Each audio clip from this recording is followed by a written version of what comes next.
Good morning, students.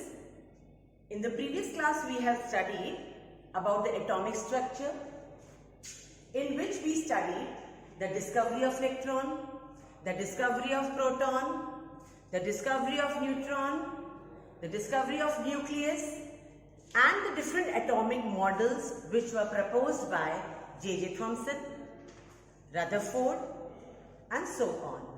Today we are going to discuss these topics in my lecture: Bohr's model of atom, dual nature of electron, experimental verification of dual nature of electron, and uncertainty principle. First we come to Bohr's model of atom. Niels Bohr suggested that after the discovery of protons, electrons and neutrons, he suggested that the nucleus is in the center, which contains protons and neutrons in it.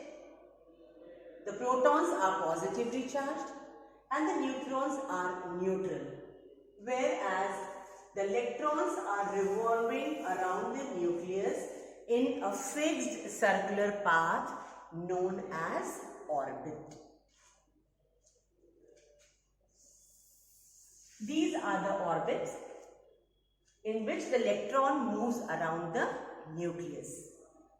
The first orbit where n is equal to 1, that is the first shell where n is equal to 1, this was represented as K shell. When n is equal to 2, this is the A shell, L shell, and so on. K, L, M, N, and so on.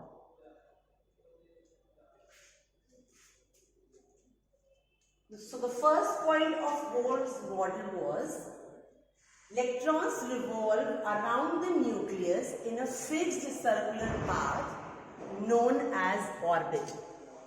Every orbit has a fixed energy associated with it. When the electron, as long as the electron is present in a particular orbit, its energy will remain constant.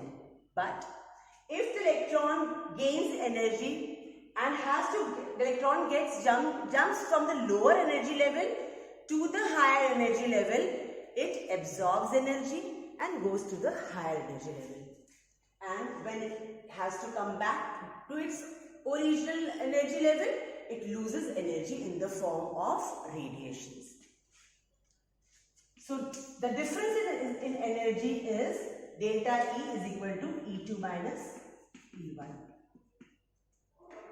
As long as the electron is moving in a particular orbit, just now I had discussed, the energy of that electron is constant.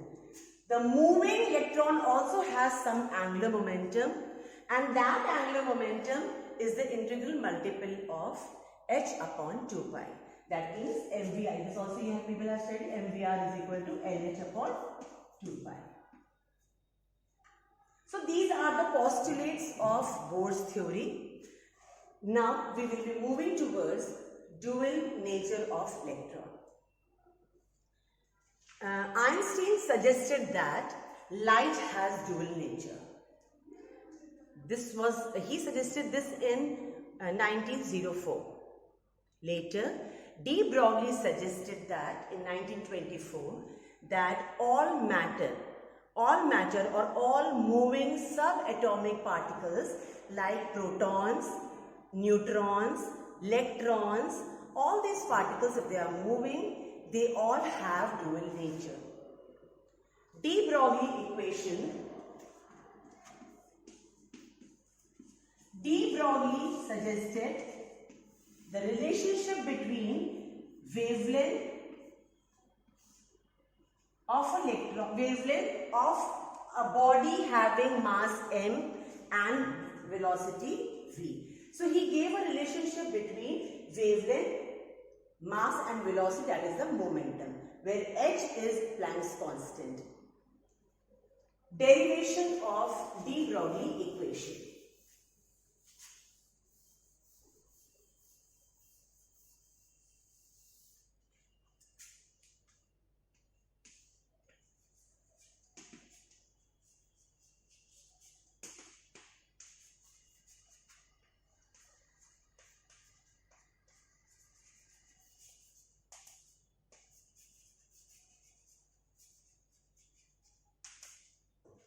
According to Einstein,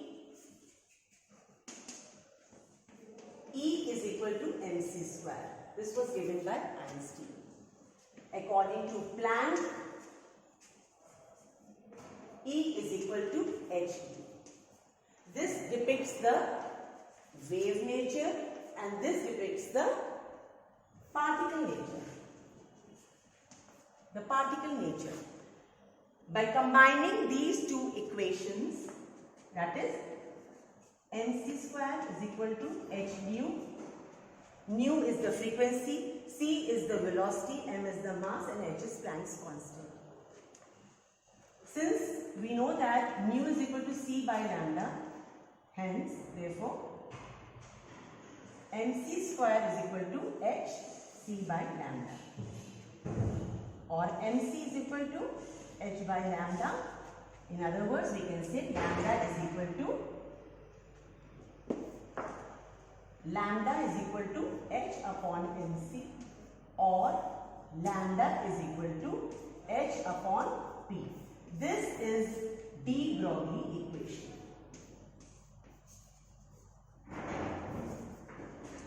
This is de Broglie equation.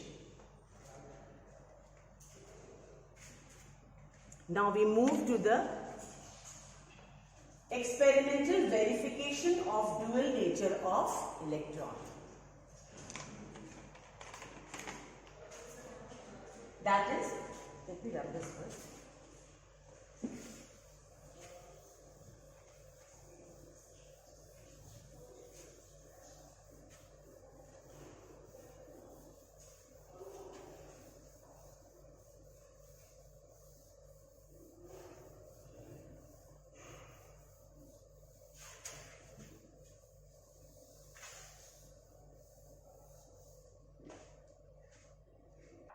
Now, the particle nature experimental verification of particle nature of electron.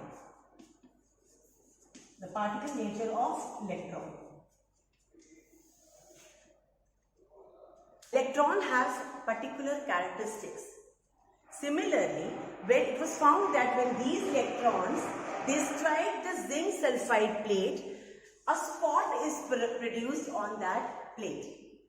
Each spot is known as scintillation. That means we can say that electrons produce scintillation on zinc sulfide plate. One strike produces one scintillation. This is known as this shows the particle nature of electron. Now we come to the experimental verification of the wave nature of electron.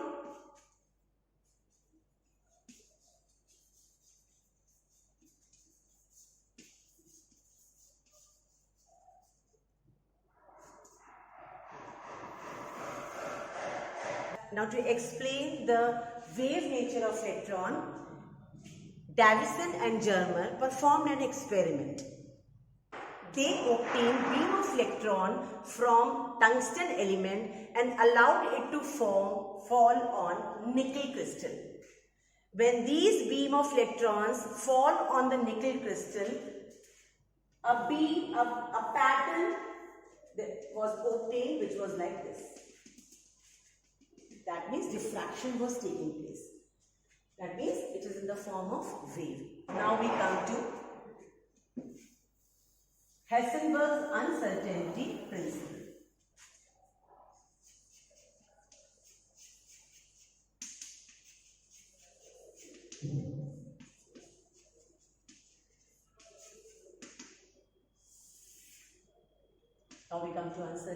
Now we come to uncertainty principle. If an object is larger in size, there will be no effect of the impact of photon on its position and on its momentum. But if a subatomic particle is moving around the nucleus, suppose the electron is moving around the nucleus, its expected path is this. Suppose this is the motion of the electron. So this is the path we expect when the electron is moving around the nucleus. But if a beam of light falls on it, in that case, there is an effect on the electron, and the electron will be moving maybe towards this. Basically, the purpose of explaining this is that if a body is larger in size, the photon will not affect its position and momentum. But if the body is subatomic, if your body is very small, is a subatomic particle, in that case it will bring a difference. That means it will change its path. This is a normal path and it will change its path. Therefore, uncertainty principle is defined as it is impossible to determine the exact position and the exact momentum of an subatomic particle simultaneously with certainty. I repeat, it is impossible to determine with certainty the exact position or the momentum simultaneously with certainty. Mathematically, it can be explained like this. This is uncertainty in position, x is position. This is uncertainty in momentum, and is greater than this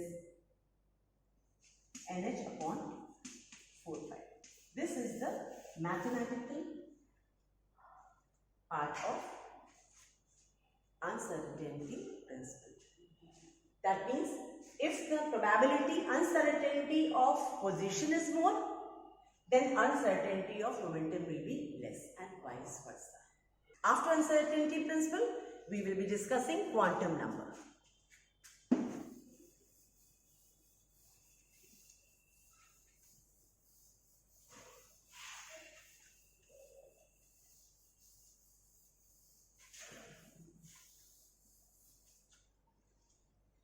Now, after uncertainty principle, we will be discussing quantum number.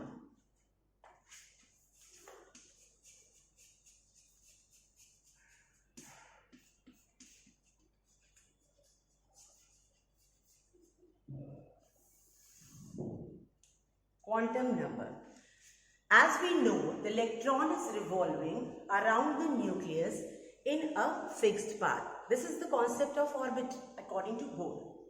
But later, it was observed that the electron does not move in a fixed path. It is found in a space around the nucleus where the probabilities of finding electron is maximum. That is the orbital. So the concept of, it should be known to you, the concept of orbit and orbital. Orbit is the fixed circular path around which the electron moves according to Bohr, and this is the space around the nucleus where the probability of finding electron is maximum. Orbitals are designated by KLMN, whereas orbitals are designated by SPDF. That means if we talk of an orbit is this is the orbit in which the electron is moving, and this is the orbital.